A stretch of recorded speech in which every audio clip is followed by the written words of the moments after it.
Só para quem está entrando, a gente está esperando o nosso convidado.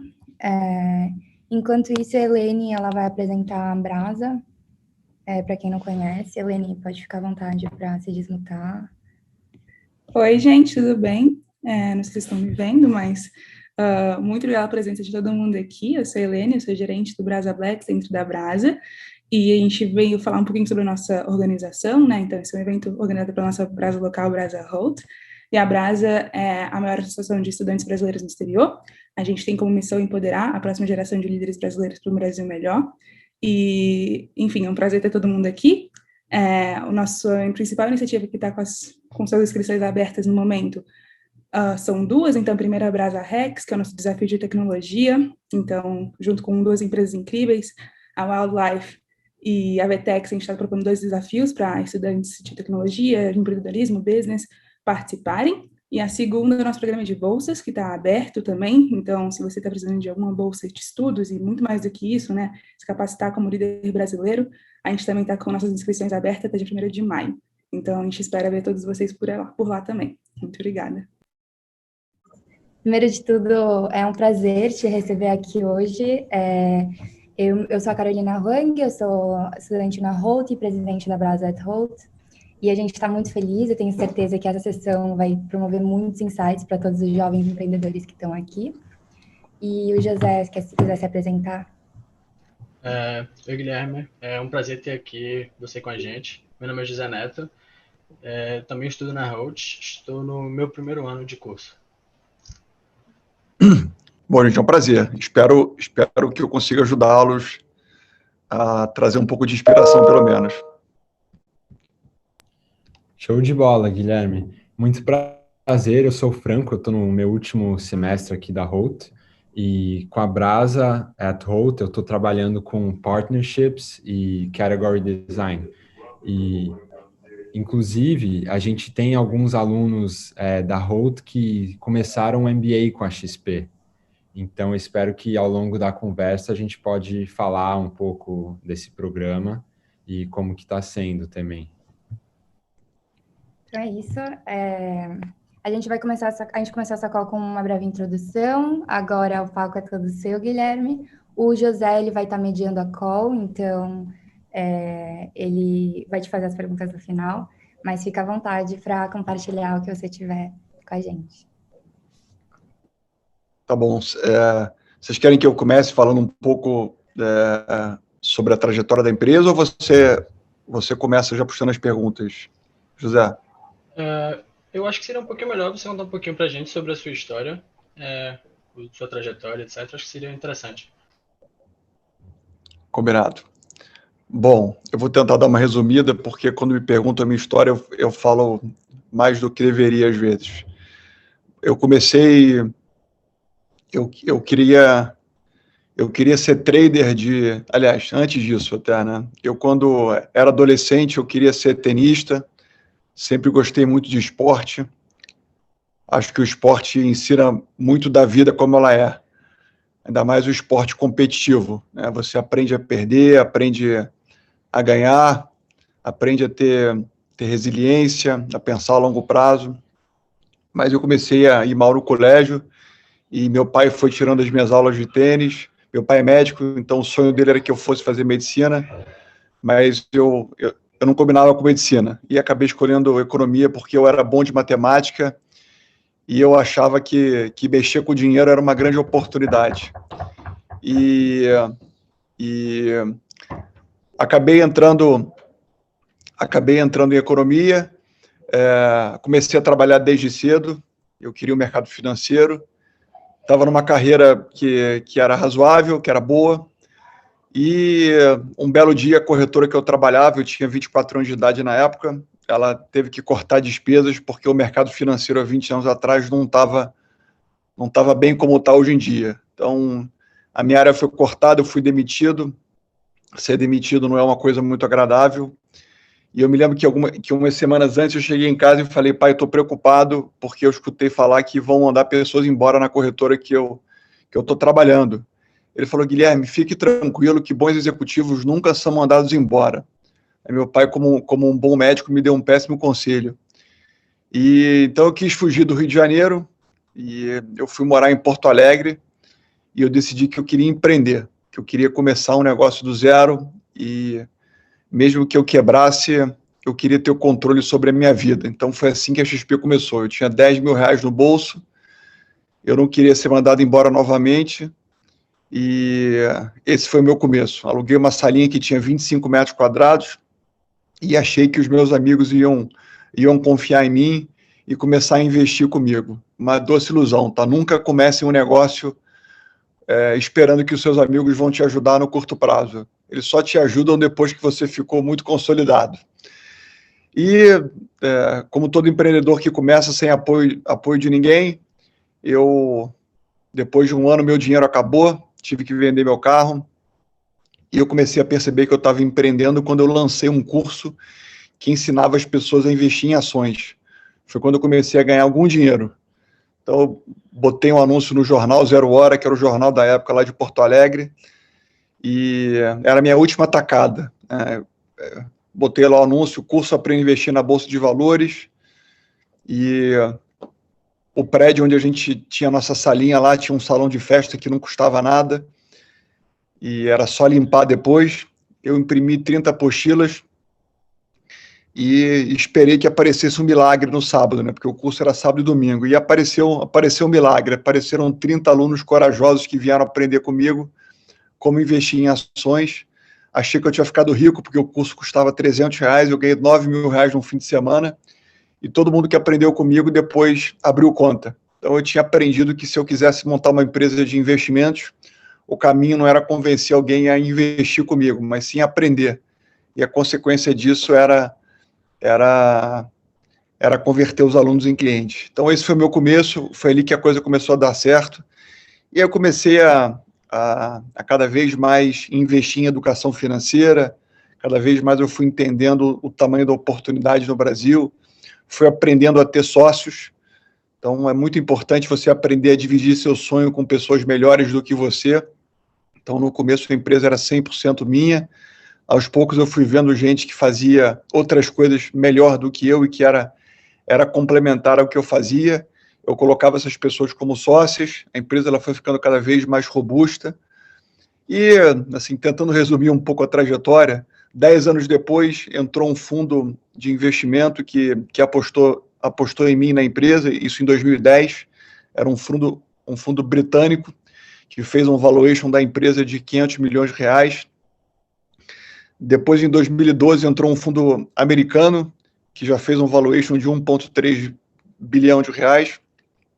A gente, em paralelo, foi consolidando o nosso modelo cada vez mais, comprando outros concorrentes, até que há 4 anos atrás, o Itaú nos convenceu a ser nosso acionista, já era um valuation de 12 bilhões e meio de reais, e aí, chegando já aos dias mais recentes, a gente acabou optando por abrir capital na Nasdaq. A gente queria ser uma empresa conectada no mundo e foi um super sucesso a nossa oferta. A gente fez um IPO a 60 bilhões de reais e a nossa empresa hoje vale aproximadamente 130 bilhões de reais.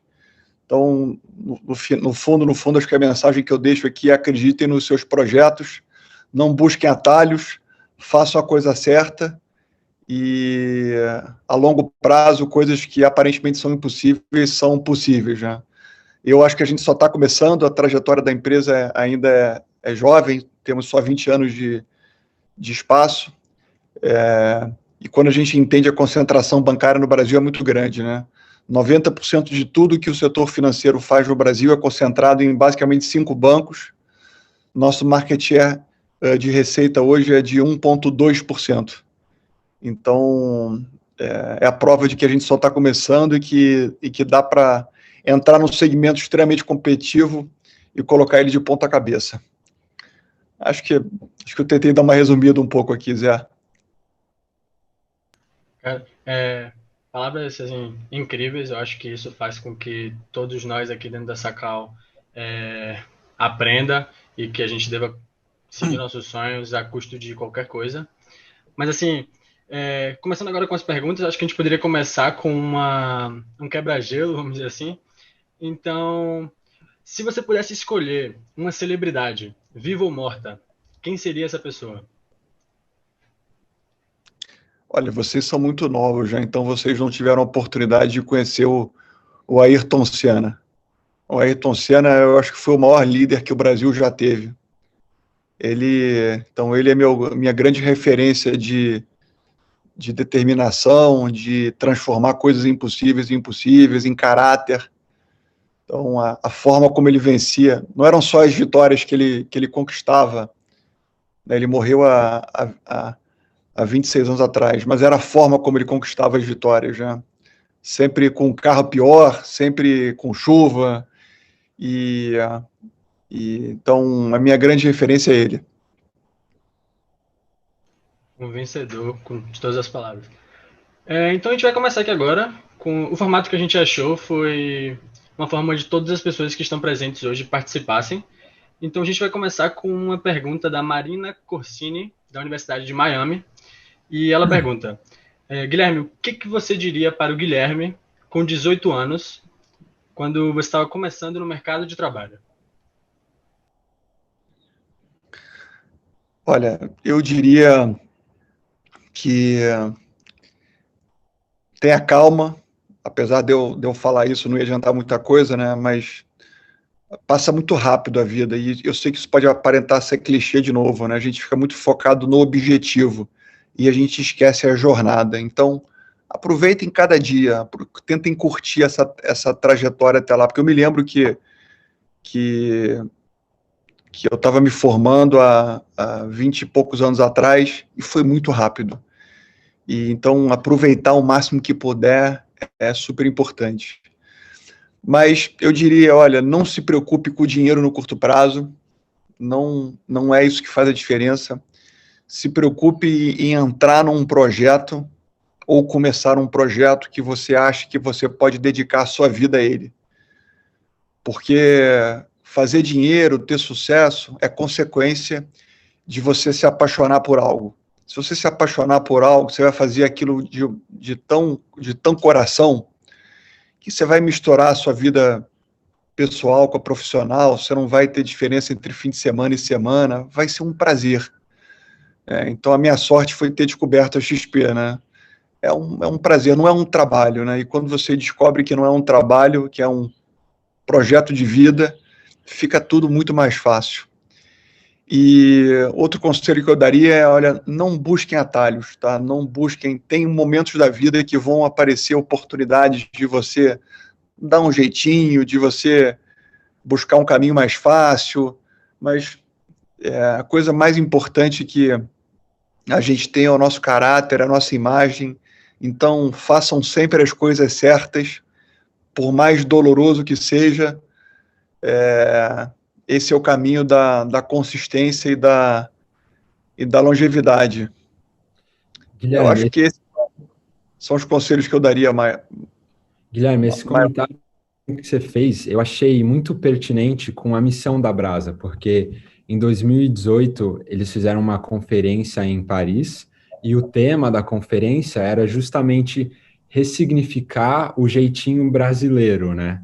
E é exatamente isso que você está falando, que na nossa carreira, às vezes as pessoas podem tirar vantagem do próximo para subir, mas como os jovens futuros líderes do nosso país, a gente tem que trabalhar nisso e ressignificar essa imagem que o mundo inteiro tem dos brasileiros.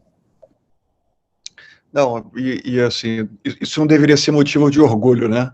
Mas a gente no Brasil ainda tem poucos exemplos e eu espero que cada vez mais vocês me ajudem a transformar o Brasil no país do presente. Mas eu cheguei até aqui, nunca fiz nada de errado, nunca me envolvi em nada que não deveria, e não que eu não tivesse oportunidade, tá? Mas o legal é chegar, cruzar a linha de chegada, ou continuar. Aliás, eu não cruzei nenhuma linha de chegada, mas o legal é ir conquistando as coisas com sangue, suor e lágrimas, sabe? Sem atalhos que no final não vão te fazer ter a vitória verdadeira.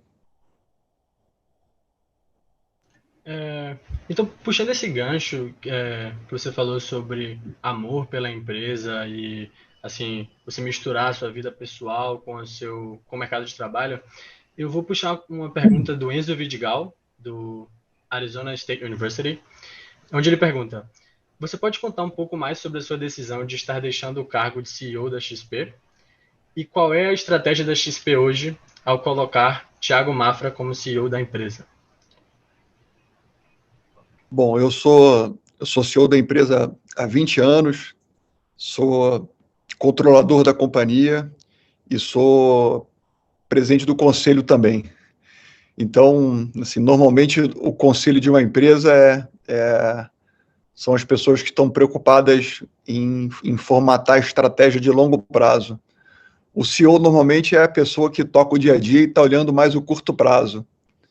E o controlador é o principal acionista que olha mais longo prazo ainda, né? Então, digamos que o CEO ele tem que olhar 2, 3 anos, o conselho tem que olhar de 3 a 5 e o acionista mais do que 5, né?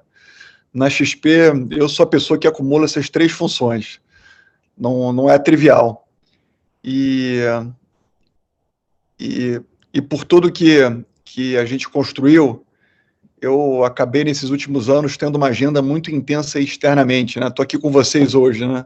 Super importante, conversando com jovens, né? Falando sobre a XP, sobre o futuro do Brasil.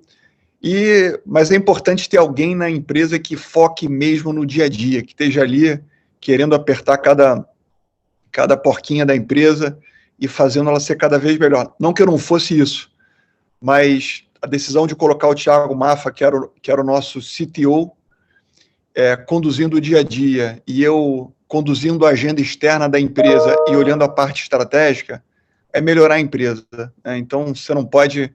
Eu não tenho apreço a cargos, até porque eu sou o maior acionista da empresa, eu quero que a empresa seja cada vez melhor. Então, essa decisão, com certeza, vai fazer o nosso dia a dia ficar melhor. Eu vou blindar o Thiago da agenda externa, vou cada vez mais ter tempo. É importante que você tenha tempo e possa olhar o futuro, possa conversar com pessoas, possa cada vez mais entender outros negócios que a XP possa entrar no tempo. Então, é parte da evolução. Eu acho que uma coisa que vocês precisam assimilar o quanto antes, né? Que muitas vezes a fórmula que fez a gente chegar até determinado estágio da vida não é a mesma fórmula que vai levar a gente para o estágio seguinte da vida. Então, assim, talvez eu já deva estar na versão 7.0 minha, né? Já tive que fazer 6 ou 7 grandes transformações. Imagina, né? Por começar numa salinha em Porto Alegre, onde era só eu, e ser o CEO de uma empresa de capital aberto na Nasdaq, com escritório nos Estados Unidos, na Europa, no Brasil. Então, você tem que ir se transformando, né? E se você não se transforma, você fica no tempo e você não consegue evoluir.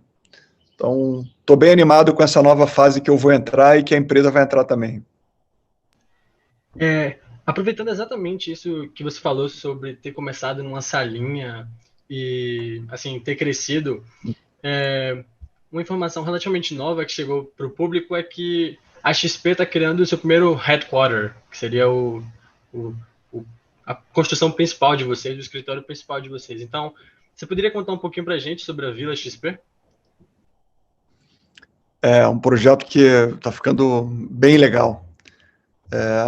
Toda crise, né, traz muitas oportunidades, né? Tem muita gente que na crise fica apavorado, fica na trincheira ali. E eu que adoro corrida de Fórmula 1, né? Falei do Senna. Então, assim, imagine uma corrida de Fórmula 1 com chuva, né? Se você está ali em 10º lugar, se você for um piloto bom mesmo, você pode acabar a volta liderando, né? Porque na chuva ninguém consegue segurar o carro direito. A crise é parecida.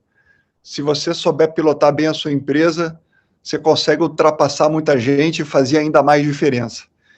E uma das oportunidades que a gente aprendeu na crise é que dá para trabalhar de home office de uma forma muito mais inteligente, né? Eu confesso que eu tinha preconceito, né? Eu achava que quem trabalhava de home office antigamente era... como é que eu vou usar a palavra certa, né? Era uma pessoa menos comprometida com o trabalho, digamos assim, né? E a gente foi obrigado a colocar 4.000 funcionários de casa em uma semana. a gente é tão pioneiro no Brasil que o segundo caso de Covid foi nosso. O segundo caso do Brasil, né? Então, obrigou a gente a ser ainda mais rápido. A gente foi vendo que, depois a gente foi aprofundando, que aquilo que parecia um desafio enorme era interessante, porque trabalhar numa grande capital como São Paulo, você gasta, na média, na empresa, a gente gasta 2 horas por dia no trânsito, você gasta um tempo grande se arrumando, então você acaba tendo uma qualidade ruim de vida. Então, diante dessas informações todas, a gente quis mudar toda a governança corporativa que existia até então.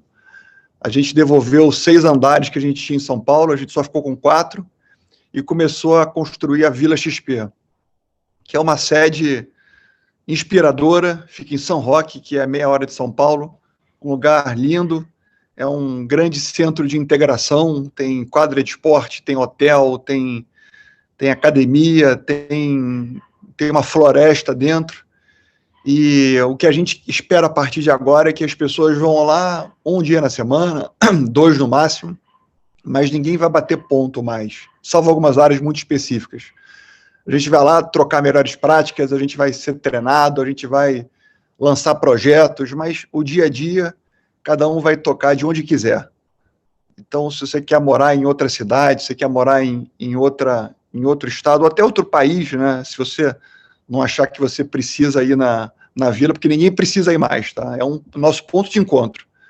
Então, todas as nossas salas de reuniões e toda a empresa tem uma integração automática com as pessoas que estão de fora. Então, você pode juntar o seu grupo lá e quem não puder ir, faz por conferência, com uma tecnologia super bacana.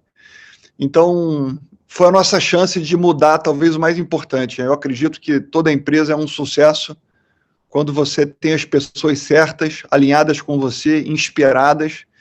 Então, fazer as pessoas terem mais qualidade de vida é fazer elas serem mais produtivas, serem mais felizes.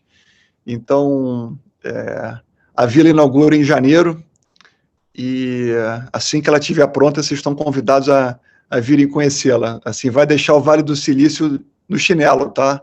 Se tiver gente aí que estuda em Stanford, esquece Stanford, porque o Silicon Valley agora virou Sand Rock Valley, né? Porque é São Roque, né? Então eu chamo Sand Rock Valley. É isso, gente. Assim, super interessante. Eu adorei essa brincadeira com o nome, ficou incrível. Mas assim, você puxou esse assunto falando sobre felicidade, etc.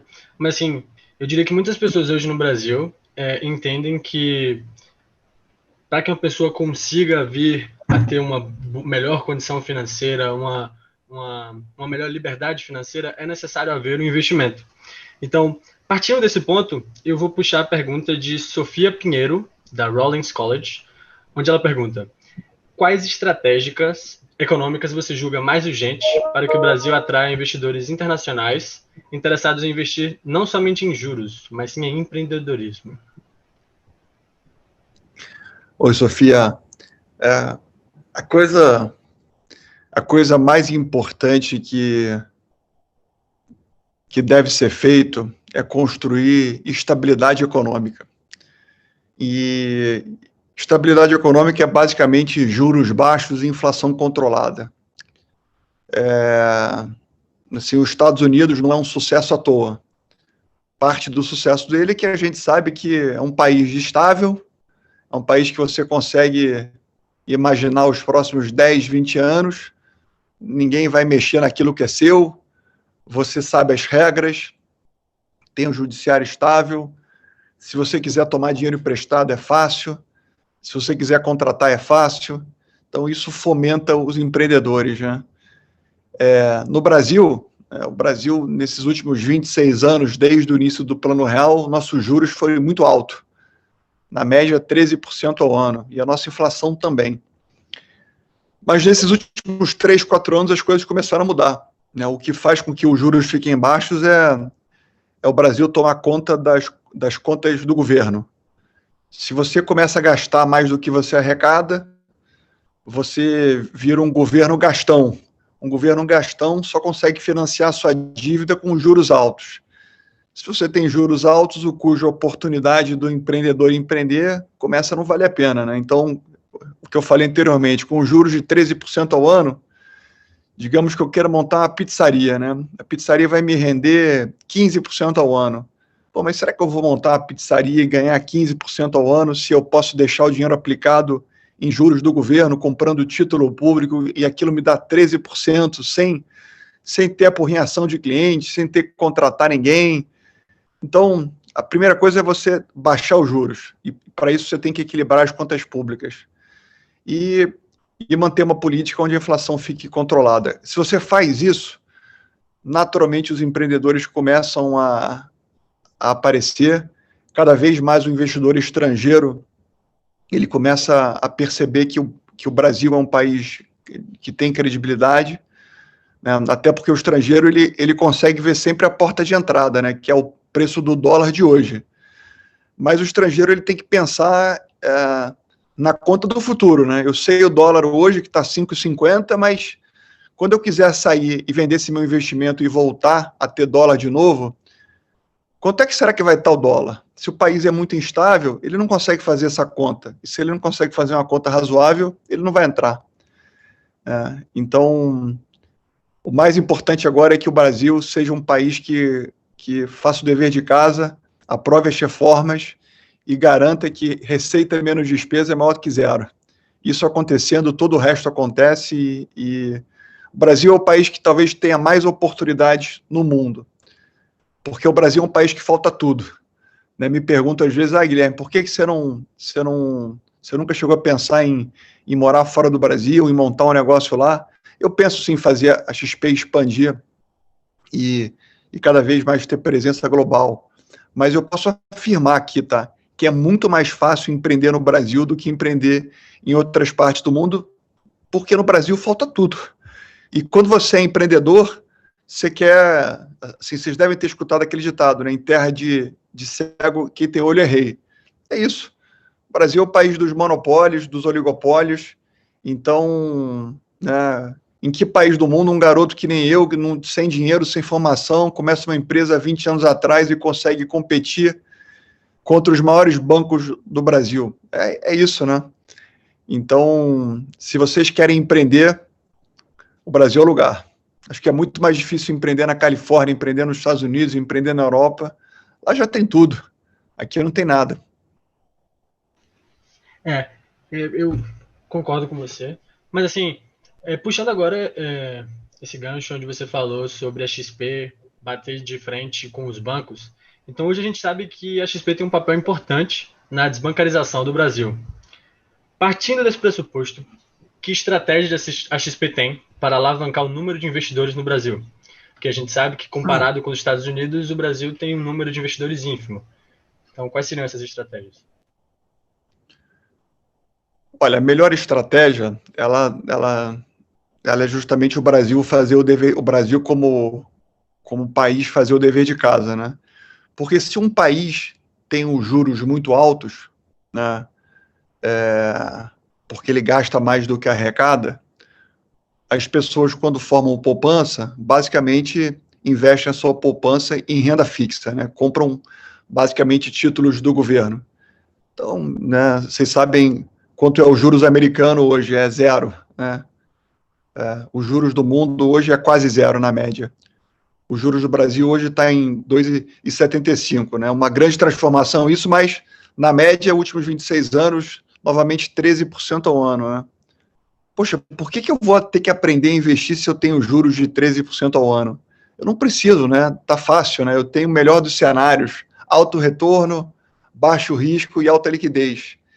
Então, a política fiscal do governo sempre impediu que surgissem investidores, né? Então, eu que comecei ensinando as pessoas a investir há 20 anos atrás, eu me sentia literalmente enxugando gelo. Porque você fala, mas, de novo, por que eu vou ter que aprender a investir, Guilherme, se eu tenho o melhor dos mundos, né? Mas a forma que a gente utiliza hoje, e o cenário está muito favorável, porque o Brasil fez o dever de casa esses últimos 3, 4 anos, e o juros está extremamente baixo, se comparado ao que era, é a educação financeira. Quanto mais a gente conscientizar as pessoas de que elas podem cuidar melhor do seu dinheiro, e para ganhar dinheiro você tem que aprender a diversificar, a assumir risco, a pensar a longo prazo. São coisas que no Brasil pouca gente dominava. O Brasil é um país que só 2% das pessoas dominam juros compostos, né? Então, isso é a prova de que falta conhecimentos básicos de educação financeira. Então, a gente investe muito nesse tema, seja através de eventos, né? A gente tem a nossa Expert anual, tem o site Infomoney, e a gente faz uma série de outros cursos, e com isso a gente vai cada vez mais empoderando as pessoas. Entendi. Então, agora a gente vai fazer um sistema de perguntas e respostas rápidas, onde a galera do chat pode mandar alguma pergunta, e daí, se você se sentir confortável para responder, por favor. Então, a primeira pergunta aqui que surgiu e chamou a atenção foi do Rafael Groppen. Desculpa se eu pronunciei seu sobrenome errado. Mas a pergunta é: qual foi a maior adversidade que você enfrentou em sua carreira profissional e como você aprendeu com ela? Minha maior adversidade foi aprender a demitir gente. E foi algo, não é fácil quando você entende isso, né? Você mandar uma pessoa embora que trabalha com você há muito tempo, né? Quando você está num ambiente corporativo, naturalmente, você fica amigo das pessoas, você cria uma proximidade, e até você aprender realmente a praticar meritocracia é um desafio, né? É um desafio grande, e talvez esse tenha sido meu aprendizado mais difícil, né?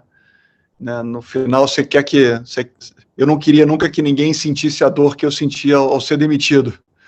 Mas se você não aprende a trocar as pessoas e de fato ser uma empresa meritocrática, a sua empresa uma hora vai estrangular e não vai conseguir avançar.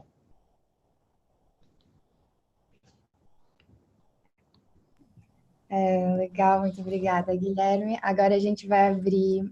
Eu vou chamar algumas pessoas que já mandaram algumas perguntas no Q&A aqui. E eu vou deixar eles ligarem a câmera.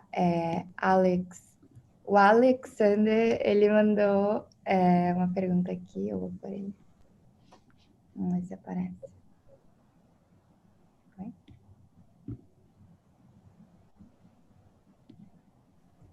Opa, tudo bom? Obrigado, Carol. Fala, gente, beleza? Bom, você rápido aqui. Guilherme, obrigado aí pela presença. Acho que, enfim, o que eu mais recebo hoje também de pergunta é essa de inspirar os jovens, então fico super grato aí que você escolheu participar dessa dinâmica. Eu sou o Alex, me formei em Berkeley, abri uma EdTech em Nova York, que mostra a vida como ela realmente é, de qualquer aluno cursando qualquer matéria em qualquer faculdade do mundo, e agora em qualquer escritório de qualquer empresa do mundo, antes de você precisar aplicar. E uma das perguntas que eu recebo muito é: qual que é a nossa maior frustração? Então eu queria te perguntar isso: qual que é a sua maior frustração hoje? E quando você não está no escritório, onde que o pessoal normalmente te encontraria, né? O que você faz quando você não está trabalhando? Oi, Alex. Qual a minha maior frustração hoje em dia no mundo? Isso. Pô, essa pergunta ninguém nunca tinha me feito. Olha, talvez a minha maior frustração eu me sinto no Brasil aqui com a responsabilidade de... Eu acredito muito nisso, tá? Eu acredito que o que vai transformar o Brasil são os empreendedores. Cada vez mais se surgirem outras XPs em outros segmentos, né? Tivesse a XP do varejo, tiver a XP dos alimentos, do transporte e etc., você começa cada vez mais a inspirar as pessoas de um jeito diferente. Então, eu adoraria que o Brasil tivesse um nível de empreendedorismo muito maior. Mas eu acho que as coisas estão acontecendo. Tá? Eu vejo cada vez mais jovens que nem vocês aí, que estudaram fora e que são super bem formados, também começando histórias sensacionais aqui. Então, eu acho que a minha maior o que talvez me doa mais o coração é saber que isso ainda não avançou o tanto quanto eu acho que poderia. E você perguntou o que também? Quando você não está no escritório, onde que o pessoal normalmente encontra? Tipo, o que você gosta de fazer? Algo um pouco mais casual. Olha, Alex, eu adoro fazer esporte. Então, eu me considero um atleta amador de alto nível. Então, eu adoro corridas, já fiz algumas ultramaratonas, muitas maratonas, e assim, eu adoro tudo que é esporte de endurance, né? Esporte de longa distância. Então, assim, me encontram sempre treinando no parque. Eu tenho um sítio aqui no interior que tem uma pista de corrida enorme, então, assim, todo dia de manhã, 6 da manhã, eu estou lá, treinando a minha corrida e fazendo umas provas aí malucas mundo afora. Então, acho que o esporte, como eu falei anteriormente, além de ser algo que faz você ter uma vida saudável, te ajuda a fortalecer a mente, te faz ficar otimista, positivo e ensina muita coisa. Show, obrigado. Ó, depois, eu achei o teu projeto bem legal, tá? Depois, se quiser bater um papo sobre assim, como é que a gente consegue ajudar, depois você me manda um e-mail, a Carolina e o Franco tem meu e-mail. Beleza. Obrigadão aí enfim, pela disponibilidade. Obrigada, Alex. Tá. Agora eu vou chamar o Renan. Deixa eu achar ele aqui. Também fez uma pergunta bem legal. RP, coloca RP. RP.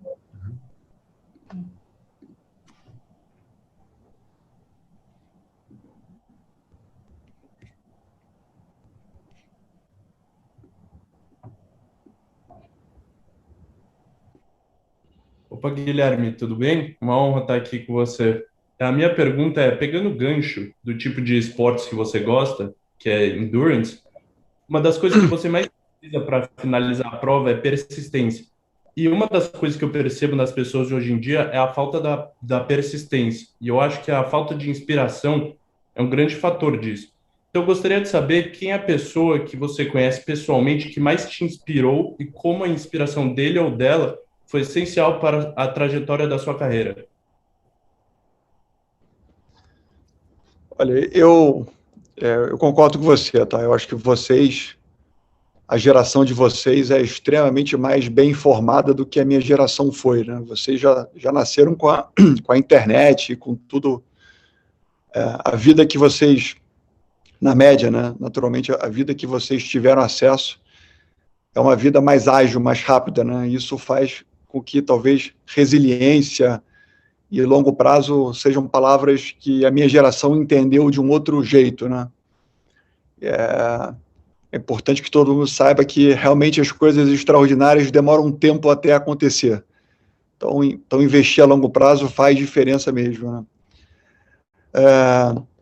Mas assim, eu falei antes, a minha grande referência é o Senna, né? Eu tenho ele como meu grande líder, assim, quando eu imagino algo difícil, eu penso nas corridas que ele fazia lá atrás e isso me traz um conforto, né?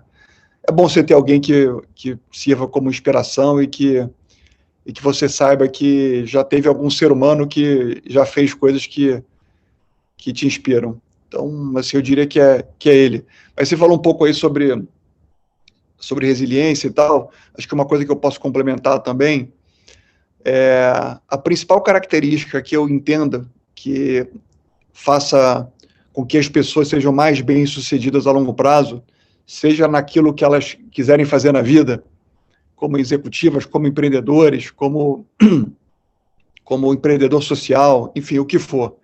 É nível de obstinação. Nível de obstinação é a coisa mais importante que tem. Toda a dinâmica de seleção nossa na XP é baseada nisso. Confesso que a gente olha pouco o currículo, a gente olha pouco as notas da pessoa e pouco de onde ela estudou. A gente está preocupado em entender o quão obstinada aquela pessoa é em conquistar aquilo que ela diz que quer conquistar. O que é uma pessoa obstinada, né? É aquela pessoa que, não importando quantas vezes ela cair na vida, ela vai levantar, vai sacudir a poeira, vai aprender com os erros do passado e vai seguir em frente. Porque é essa pessoa que repete esse exercício a longo prazo que chega onde até Deus duvida. Então, o Senna tinha essa característica. Eu Assim, há um tempo atrás, queriam que eu fizesse meu currículo lá, porque tinha que mandar para o Banco Central. Aí a minha secretária queria a minha ajuda, porque tinha um currículo lá antigo meu, tal. Meu currículo tinha uma linha lá, economia ou FRJ, mais nada, né? Então, eu sou um exemplo de tantos, né, que o que vale é o quão determinado você é, porque o resto você corre atrás, se você tiver determinação. Mas não adianta nada você ter tudo e não ser determinado, né? Perfeito. Muito obrigado, Guilherme. Obrigada, Renan. Agora eu vou passar para o Theo, que também é de Holt.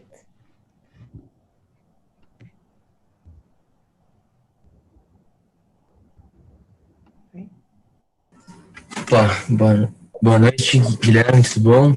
A minha pergunta era um pouco em outra linha, não sobre empreendedorismo, um pouco mais sobre financeiro mesmo, que é que eu estou estudando, mas era um pouco sobre o impasse do investidor brasileiro em relação à ética, em questão de querer dolarizar a carteira para não ficar exposto ao nosso risco brasileiro, mas também não querer tirar o dinheiro do nosso Brasil.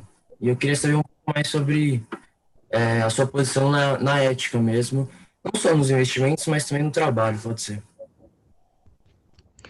Então, acho que eu não sei se eu entendi a tua pergunta. Você quer saber sobre a ética do investidor?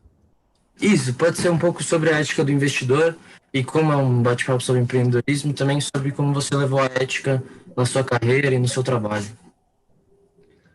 Bom, assim, hoje em dia, né, os investidores, talvez isso venha mudando nesses últimos anos, né?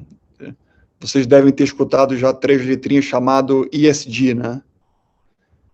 São cada vez mais investimentos sustentáveis como um todo, né? Tanto do ponto de vista de meio ambiente, quanto social, quanto de governança, né? Até pouco tempo atrás, os investidores estavam mirando basicamente lucro, né? Eu quero investir em algo que me dê dinheiro. Essa era a linguagem do investidor. E cada vez mais, e acima de tudo, a geração de vocês vem cada vez mais abraçando essa causa com força, né? Eu não quero lucro a qualquer custo, eu quero lucro desde que essa empresa que eu seja sócia esteja se comprometendo a deixar o mundo melhor. Então, eu diria que essa vem sendo cada vez mais a ética dos investimentos. Eu não quero mais investir numa empresa que tem envolvimento com corrupção, mas a empresa gera um super resultado, não interessa, eu quero uma empresa que de fato deixe o mundo melhor, né? E sobre ética nos negócios, talvez a melhor maneira que eu possa te explicar isso, né? Talvez seja algo super simples, né? Algo que meu pai me ensinou quando eu era criança, né? Se coloque sempre na posição do outro, né? Faça com os outros aquilo que você gostaria que fizessem com você. Então, isso resolve 100% de tudo. Você vai fazer sempre a coisa certa, né? Se você sabe que você não gostaria eu estou tentando aqui vir com um exemplo na cabeça, né? Mas cuide das pessoas como você gostaria de ser cuidado, né? Faça negócios de um jeito que você gostaria que fizesse negócio com você. E, de novo, trate os seus clientes como você gostaria que cuidassem de você. Isso resolve tudo, né? Então, isso é simples, mas muita gente se esquece desse. Tem livros de mais de 500 páginas que falam sobre esse tema, mas é simples assim. Faça com os outros aquilo que você gostaria que fizessem com você. Isso é ética em tudo na vida. Você nunca vai querer que façam algo antiético com você, né? Perfeito, obrigado. E também queria falar obrigado por trazer os fundos ESG para o Brasil com a XP. Legal, Theo. Obrigada, Theo. Agora, seguindo esse ponto que vocês estavam falando, o Daniel, ele quer saber também sobre ESG. Deixa eu chamar ele aqui.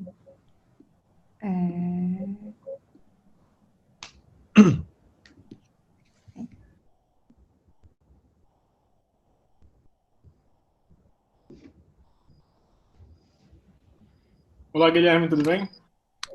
Então, meu nome é Daniel Zimmermann, eu sou aluno da RUT, estou fazendo major de empreendedorismo e um minor em economia. E, cara, dentro de ESG, eu queria saber como é que foi para a XP trazer toda essa questão de XP Expert também para compartilhar um pouco desse conhecimento, e qual que é a visão da XP em relação a serviços ambientais e o crescimento disso e os condicionais dentro do mercado brasileiro. Bom, Daniel, cada vez mais a gente foi vendo que as coisas estavam mudando. Eu acho que a nossa essência, né, é uma essência de uma empresa boa, de uma empresa correta, e acho que toda empresa que tem uma essência correta, ela quer fazer mais do que o seu negócio, né? Você quer deixar o seu ambiente melhor, né? E a gente foi vendo que isso tinha um nome, né? Que era ESG. Eu já falei isso algumas vezes, né? Cada vez mais os novos consumidores, que são vocês, né? Eles não querem simplesmente que uma empresa como a XP entregue uma experiência de investimentos, no caso nosso, incrível, a um preço extraordinário, mas também querem uma empresa comprometida em deixar o mundo melhor, né? A gente foi vendo que isso inspirava os nossos funcionários, né? E pessoas duplamente inspiradas fazem ainda mais, né? Isso conectava com os clientes e, acima de tudo, isso deixava o mundo melhor, né? Então, todo mundo ganha, né? E tudo que a gente foi vendo, né, já há alguns anos que a gente investia em fazer desde ações de meio ambiente, ações de inclusão social e tantas outras, tudo que a gente investia voltava 10 vezes mais, né? Então, é tão bom, né, quando você faz isso, você se conecta com a equipe, você se conecta com os clientes, você deixa o mundo melhor e te retorna muito mais, né? Então, isso me faz ter certeza de que o mundo vai ser melhor nos próximos anos, porque não é possível que só a gente tenha entendido essa matemática, né? Cada vez mais outros empresários vão entender e no final, deixar o mundo melhor sempre foi algo que todo mundo terceirizou, né? A culpa, deixa o governo resolver, a culpa disso não sou eu. E acho que agora, mais do que tudo, a sociedade ficou empoderada, né? Os empreendedores estão empoderados, os consumidores estão empoderados. Então, por vocês que não são empreendedores ainda, a maior parte, eu imagino, escolham cada vez mais empresas comprometidas a deixar o mundo melhor. E aí, cada vez mais, essas empresas vão transformando o mundo e aí vira um ciclo muito poderoso. E então, é assim que eu encaro esse tema. Obrigado demais, obrigado pela oportunidade. Valeu. Agora a gente vai puxar aqui o Thiago Bittar. Não, mas você chamou? Boa.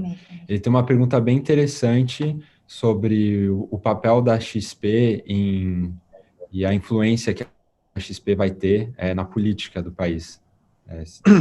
Fica à vontade. Oi, Guilherme, tudo bem? Obrigado por vir. Eu sou o Thiago, eu estudo na USC em Los Angeles, e a minha pergunta é que existe, pelo menos no meu entendimento, um movimento no Brasil de conscientização tanto da população quanto da classe política, de uma parte pequena da classe política, de tornar o Brasil um país mais competitivo, um país com um ambiente de negócio melhor. E a minha pergunta é qual que é o papel do mercado financeiro e da XP especificamente nessa conscientização, na formação de políticas públicas, das reformas, se é que há um papel do setor privado nessa conscientização. Oi, Thiago. Olha, eu diria que a missão nossa é trazer informação acima de tudo, né? Os mercados são o melhor termômetro de tudo, né? Se o Brasil começa a não fazer reforma, começa a ir na direção errada, a bolsa começa a cair, o dólar começa a subir, o juro sobe também. Então, a missão nossa é justamente trazer informação para que cada vez mais o sistema todo vá se aperfeiçoando, né? Então, essa é a grande vantagem em você ter um mercado de capitais muito vivo, né? Se você é um país que nem a Venezuela, que não tem mercado de capitais, você não tem esses termômetros tão bem acurados, né? Então, você quer saber se um país está bem, olha risco o país, né? Olha o dólar, olha os juros, olha a sua bolsa, né? A nossa bolsa é extremamente líquida no Brasil, então isso mexe com muita coisa.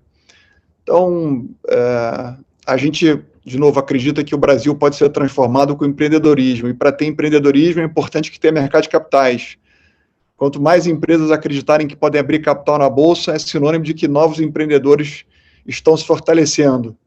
E, de novo, isso traz esse ambiente de informação líquida e naturalmente, os governos acabam sendo impactados, né?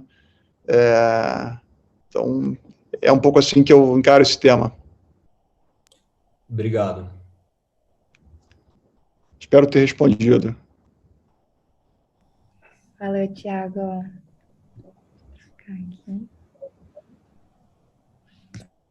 Guilherme, agora a gente tem uma pergunta da... Cadê?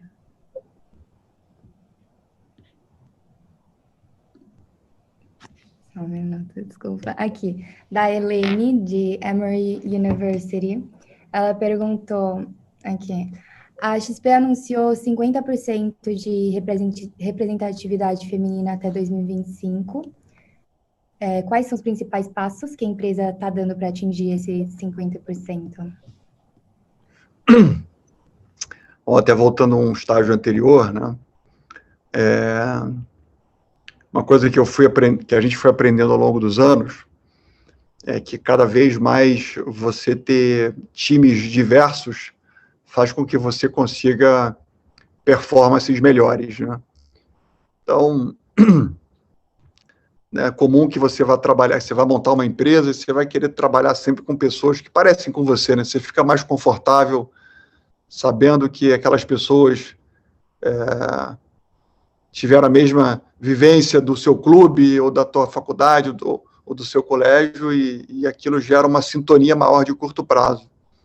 Mas hoje em dia, com o mundo tão conectado, né, você tem que ter pessoas que consigam enxergar os clientes de todos os ângulos possíveis, né? Então, quanto mais você colocar pessoas diversas dentro de uma equipe, melhor vai ser o produto final. Então, diversidade não é só inclusão como um todo, é performance, né? E a gente hoje na empresa tem 26, 27% dos funcionários sendo mulheres, e assim, o mercado financeiro ele tem um quê meio machista, né? Não é um lugar onde as mulheres onde elas querem naturalmente ir. E cada vez mais a gente tem dado voz às nossas sócias, às nossas diretoras. A gente já tem 2 mulheres no conselho e assim, as mulheres são extraordinárias, tá? Acho que elas vão dominar o mundo até. E elas fazem as coisas com mais capricho, né? Elas são mais dedicadas e são mais flexíveis. Então, equilibrar a força do homem com essa flexibilidade feminina é algo que a gente tem que inspirar. Então, a forma como a gente tem feito é inspiração mesmo, é mostrar que o mercado financeiro precisa delas e que a gente está de portas abertas. Não, concordo 100%. Agora eu vou chamar o Gabriel só para fazer a última pergunta e depois a gente já encerra, que a gente está ficando sem tempo já.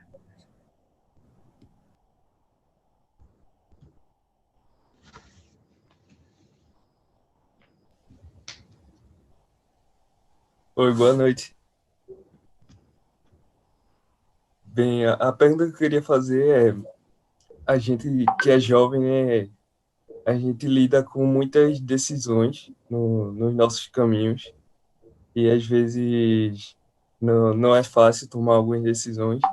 Então, eu queria saber de você, Guilherme, o que é que você faz quando você tem que tomar grandes decisões na sua vida? Quais estratégias você usa para isso?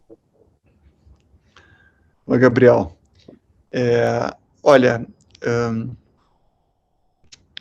normalmente, as decisões,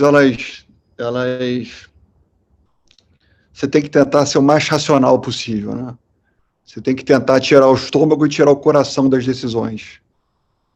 Acima de tudo, quando é negócio, né? Quando você fala de parceiro, de namorado e tal, aí obviamente você tem que botar o coração, senão não tem graça, né? Mas baseie sempre as suas decisões em fatos e dados. Coloca lá, bota no papel, você pode escolher A, B ou C e coloca o que cada decisão tem de bom ou de ruim e seja o mais imparcial possível, que você vai ver que as coisas vão ficando cada vez mais óbvias. As coisas são óbvias, tá? Ou quase sempre são óbvias. Então você tem que jogar o jogo empresarial ou o jogo executivo, né? Se você for trabalhar numa grande empresa, de uma forma estatística, né? Então, aprender a administrar risco, aprender a administrar aquilo que é mais provável, aquilo que faz mais sentido. Então, tira o estômago, tira o coração, bota no papel, bota no Excel, bota na planilha e vai no caminho mais óbvio. Se você fizer isso a longo prazo, pode ter certeza que você vai ser uma pessoa que vai tomar decisões bem tomadas a longo prazo e essa combinação de sim e não, né, que vão te levar na direção que você quer. O que não pode é ficar lá que nem uma barata tonta, sem decidir nada, sem avançar. Tem que avançar. E o mais importante quando você avança e você enxerga que aquela decisão, por mais que parecesse a mais acertada, esteja errada, não tem problema. Muda de opinião, corrige rápido e vai na direção que te parece a mais certa. No fundo, infelizmente, o caminho entre o hoje e o seu sonho grande lá na frente não é uma linha reta, é um grande zigue-zague. Então, aprender a fazer zigue-zague curto e rápido é mais importante, tá? Você não vai acertar tudo. Eu sempre digo que eu erro mais do que eu acerto, tá? Mas eu erro sempre curto e acerto sempre longo. Então, isso faz com que você vá administrando bem risco. Incrível. Muito obrigado. Guilherme? Desculpa, sim, eu entendo que a gente já fechou o horário, mas se você não se incomodar, eu gostaria de fazer uma última pergunta para a gente finalizar. Tudo bem? Fechado. Assim, dentre todos os conselhos que você passou aqui para a gente hoje, qual deles você considera o mais importante para nós jovens, assim, que sonhamos grande, que temos tanto desejo de empreender, quanto para os que querem ingressar no mercado de trabalho? Qual desses conselhos você consideraria o mais importante? Bom, olha, o conselho mais importante que eu daria para vocês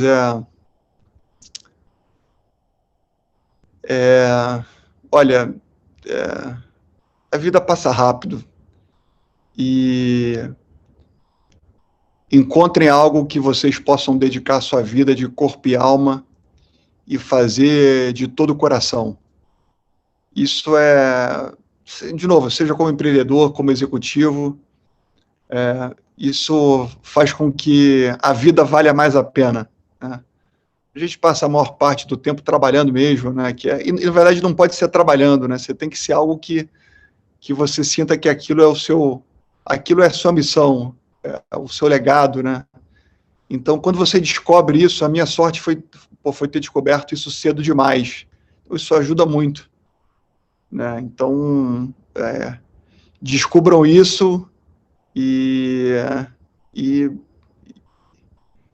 façam a vida de vocês valer ainda mais a pena. Óbvio que os amigos são super importantes, óbvio que a família, óbvio que o namorado, a namorada, óbvio que aproveitar, viajar também é muito legal, mas no fundo, a gente tem que encontrar algo que seja mais tangível, né? Que seja o projeto de vida mesmo, né? É importante que cada um tenha isso, né? Então, Essa é a dica que eu deixo a todos vocês. E sempre sem atalhos. Sempre busque o caminho mais consistente. Legal, muito bem dito. Guilherme, muito obrigado por se disponibilizar. Também queria agradecer o José por ter sido nosso moderador. E acho que assim podemos encerrar nosso call. Só para você ter uma ideia, durante esse call a gente tinha em torno de 60 jovens ligados, e espero que tenha sido inspirador. E certamente eu diria que estamos apenas no começo de uma grande jornada. Isso aí, gente. Foi um prazer. Contem sempre comigo e caprichem aí, tá? Vocês são o nosso presente aí. Nosso presente, Obrigado, nosso futuro. Guilherme. Abraço, Obrigado. gente. Cuidem. Incrível. Tchau, tchau. Tchau, tchau.